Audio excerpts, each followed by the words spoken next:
aš esu Karolina Chomičienė ir esu Lėlių teatro režisierė. Jisai turi kažkokį gylį, jisai pats yra pats labai simbolinis teatras.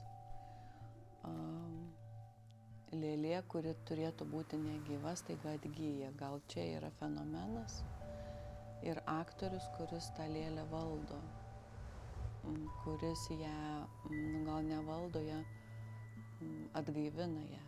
Tai čia yra gal pats kažkoks vyksmas įdomus teatre, kuriame negyva virsta gyva. Labai knyga įkvėpė, kada aš ją perskaičiau, gal prieš kokius 4 metus. Labai mane jinai įkvėpė ir aš ją skaičiau ne vieną kartą.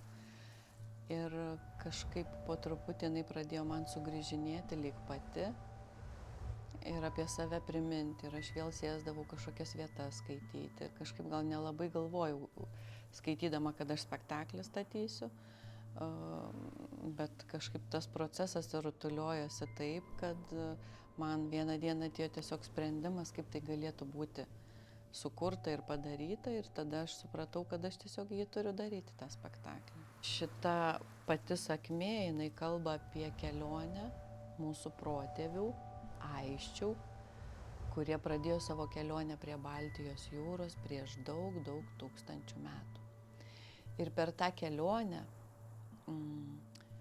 atsiveria tai, kas yra mūsų protėviai. Ta kelionė mums parodo pradžią, nuo ko viskas prasidėjo.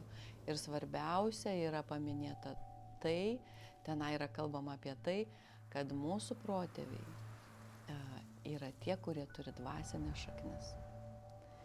Todėl tame spektaklyje bus įvairiausių dalykų.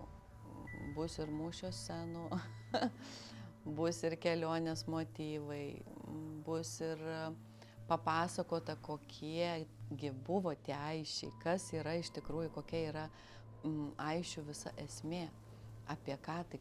Ta prasme, labai visko daug, nenoriu visko pasakyti ir negaliu pasakyti, nes reikėtų iš tikrųjų pamatyti, bet tuo pačiu tai yra visuminis kažkoks požiūris ir visuminis supratimas, kokie jie buvo. Ir todėl yra labai įdomu, nes tai yra mūsų lietuvių protėviai.